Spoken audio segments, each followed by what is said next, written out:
اللہ رب العزت نے قرآن پاک کے اندر سورہ کہف میں ان چند خوش نصیب نوجوانوں کا تذکرہ فرمایا ہے جنہوں نے اپنا گھر بار چھوڑ کر اللہ رب العزت کے دین پر عمل کرنے کے لیے اور اللہ تعالیٰ کی عبادت کے لیے اپنے گھر بار کو خیر آباد کہہ دیا اور پھر انہوں نے جا کر ایک غار میں پناہ لی۔ اللہ تعالیٰ ان کے بارے میں فرماتا ہے انہم فتیۃ آمنوا بربہم، انہم فتیۃ، یہ نوجوان تھے، فتیۃ یہ نوجوان تھے، یہ ہٹے کٹے تنومند صحت مند، ایسی حالت میں جب کہ ان کے ہاتھ پاؤں اور ان کے ہڈی پٹھے، ان کی خواہشات سب کچھ جوان تھیں۔ انہوں نے اپنی جوانی کی حالت میں آمنوا بربہم، اپنے رب پر ایمان لایا، وزدناہم ہدا، اور ہم نے ان کی ہدایت میں اضافہ کر دیا،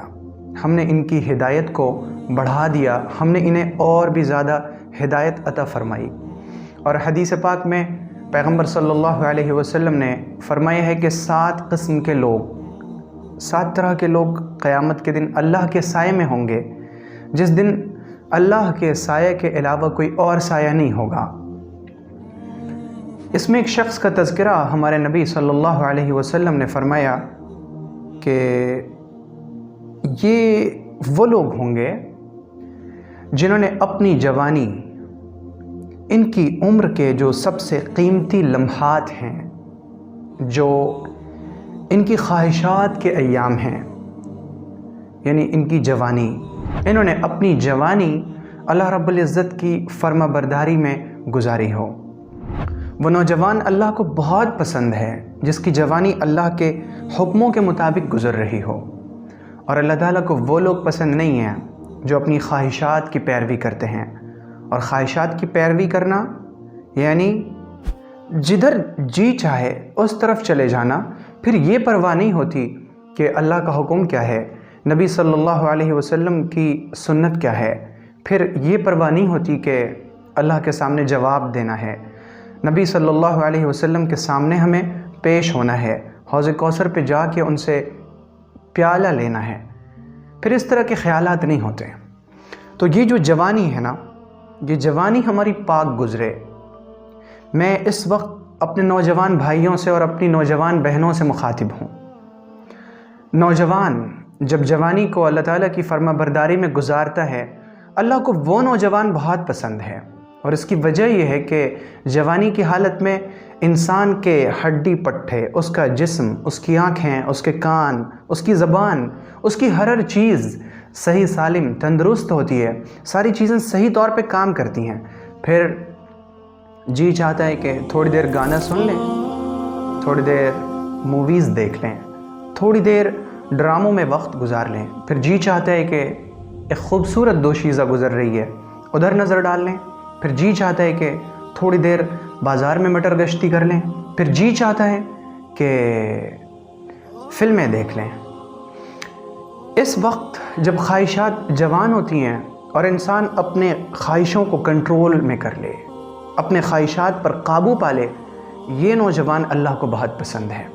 اور وہ لوگ جو اپنی خواہشات کو بے لگام چھوڑ دیتے ہیں، یعنی اپنی خواہشات کے پیچھے چلتے ہیں۔ خواہش نے کہا کہ لڑکی سے تعلقات قائم کرنے ہیں، بس تعلق قائم کر لیا۔ خواہش نے کہا چیٹنگ کرنی ہے، چیٹنگ کرنے لگے۔ خواہش نے کہا ملاقات کرنی ہے، ملاقات ہو گئی، اور اس طرح سے انسان آہستہ آہستہ زنا تک پہنچ جاتا ہے۔ جو لوگ اپنی خواہشات کے پیچھے چلتے ہیں، خواہشات کی پیروی کرتے ہیں، ان کے لیے بڑے خطرے ہیں، اور سب سے بڑا خطرہ جو اللہ تعالیٰ نے بیان فرمایا وہ ہے آخرت کا عذاب۔ اللہ تعالیٰ اپنے نیک بندوں کی صفات بیان کرتے ہوئے فرماتا ہے والذین لا يدعون مع اللہ الہا آخر، کہ اللہ کے جو نیک بندے ہیں یہ وہ لوگ ہیں جو اللہ کے علاوہ کسی اور کی عبادت نہیں کرتے، اللہ کے سامنے جھکتے ہیں، پھر وہ کسی اور کے سامنے نہیں جھکتے، اللہ کے سوا کسی اور کو سجدہ نہیں کرتے، اللہ کے علاوہ کسی اور سے شفا نہیں مانگتے، اللہ کے علاوہ کسی اور سے مدد مراد نہیں مانگتے۔ وَلَا يَقْتُلُونَ النَّفْسَ الَّتِي حَرَّمَ اللَّهُ إِلَّا بِالْحَقِّ، اور کسی کو قتل نہیں کرتے، کسی کے جان کے درپے نہیں ہوتے، ولا یزنون، اور جو میرے خاص بندے ہیں وہ زنا نہیں کرتے۔ یعنی اللہ رب العزت کے جو خاص بندے ہیں، اللہ کے جو نیک بندے ہیں، وہ زنا نہیں کرتے، زنا سے بہت دور رہتے ہیں۔ اور اللہ تعالیٰ نے فرمایا لا تقربوا الزنا، ڈونٹ کم نیئر ٹو زنا۔ زنا کرنا تو بہت دور کی بات ہے، تم زنا کے قریب بھی مت آنا، زنا کے قریب بھی مت آنا۔ اور اگر انسان اپنی خواہشات کے پیچھے چلتے ہوئے زنا کرتا ہے تو پھر اس کے لیے کیا ہے؟ وَمَن يَفْعَلْ ذَلِكَ يَلْقَ أَثَامًا، جو ایسا کرے گا، جو زنا کرے گا، يَلْقَ أَثَامًا، اسے سزا ملے گی، يُضَاعَفْ لَهُ الْعَذَابُ يَوْمَ الْقِيَامَةِ وَيَخْلُدُ فِيهِ مُهَانًا۔ جو لوگ اس طرح کا کام کریں گے زنا کرنے والوں کے لیے، اللہ تعالیٰ نے سزا بیان فرمائی کہ ان کے عذاب کو بڑھا دیا جائے گا۔ اور یہ قیامت کے دن جب جہنم میں ڈالے جائیں گے تو جہنم کے اندر ذلیل بن کر اپنی سزا بھگتیں گے، ان کو سزا ملے گی۔ اور پیغمبر صلی اللہ علیہ وسلم نے فرمایا لا یزنی الزانی حین یزنی وہو مؤمن، کہ جب کوئی شخص زنا کرتا ہے، زنا کرتے وقت اس کا ایمان سلب ہو جاتا ہے، اس کا ایمان ختم کر دیا جاتا ہے۔ تو زنا کرنے اور زنا کے قریب جانے میں سب سے بڑا خطرہ یہ ہے کہ انسان کا ایمان سلب کر لیا جاتا ہے۔ اور ذرا تصور کیجئے نا کہ ہمارے پاس سب سے زیادہ قیمتی چیز کیا ہے؟ اگر انسان کہیں کا سفر کر رہا ہو اور اس سفر کے درمیان اس کے پاس بہت ہی قیمتی چیز ہو، آپ تھوڑی دیر کے لیے فرض کریں کہ کوئی ہیرا ہو، تو کیا وہ اس ہیرے کو اپنے ہاتھ میں یوں اٹھا کر لے جائے گا کہ میں سفر کر رہا ہوں اور یہ ہاتھوں میں میرے ہیرا رکھا ہوا ہے؟ نہیں، بلکہ وہ اپنے پاس موجود ہیرے کے ٹکڑے کو بہت اچھی طرح سے چھپا کر رکھے گا، اپنے بیگ کے اندر اس جگہ پر رکھے گا جہاں تک دوسرے انسان کا ہاتھ آسانی سے نہ جا سکے، یا وہ اپنے کپڑے میں اسے ایسی جگہ رکھے گا جہاں سے اسے کوئی آسانی سے نہ لے سکے۔ اور پھر وہ سفر کے دوران بار بار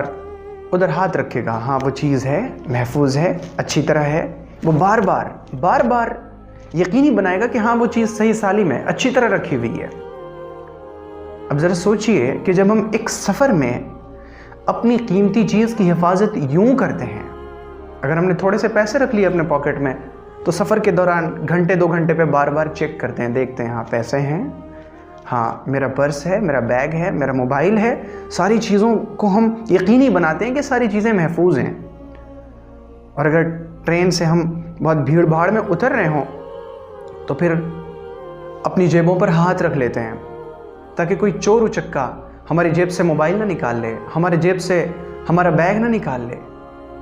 ہم اس طرح کی حفاظت کرتے ہیں اپنے سامانوں کی۔ تو پھر ذرا تصور کیجئے کہ کیا ایمان، اللہ تعالیٰ پر ایمان، نبی صلی اللہ علیہ وسلم پر ایمان، قرآن پر ایمان، تقدیر پر ایمان، آخرت کے دن پر ایمان، جنت اور جہنم پر ایمان، رسولوں پر ایمان، فرشتوں پر ایمان، یہ ایمان کیا کم قیمتی چیز ہے؟ کیا یہ اس لائق نہیں کہ اس کی حفاظت کی جائے؟ کیا یہ اس لائق نہیں کہ بار بار چیک کیا جائے اور دیکھتے رہا جائے ایمان محفوظ ہے یا نہیں؟ تو جب ایمان اس قدر قیمتی ہے، اس کی حفاظت اس طرح ہو کہ ہم زنا کے قریب نہ جائیں، اور زنا کے قریب جانے میں سب سے بڑا خطرہ یہ ہے کہ پھر انسان کا ایمان سلب ہونے کا اندیشہ ہے۔ اور اگر اللہ نہ کرے کوئی مسلمان زنا کر رہا ہو اور زنا کے درمیان اس کی موت آ جائے، زنا کے درمیان موت کا فرشتہ آ جائے اور اس کی روح قبض کر لے، تو پھر سوچا جائے کہ کس طرح کے فرشتے اس کی روح قبض کریں گے، اور پھر اس کی روح کو کس طرح کے کپڑوں میں لپیٹا جائے گا، پھر اس کی روح کس طرح آسمان پر لان تان سنتی ہوئی جائے گی، اور پھر وہاں سے اوندھے منہ پھینک دی جائے گی، اور پھر کس طرح سے سجین میں اس روح کو قید کر دیا جائے گا۔ تو زنا کے قریب جانے میں انسان کے لیے سب سے بڑا خطرہ یہ ہے۔ اگر آپ کو یہ ویڈیو پسند آئی ہو تو ویڈیو کو لائک کریں اور شیئر کریں، اور چینل کو سبسکرائب کرنا ہرگز نہ بھولیں۔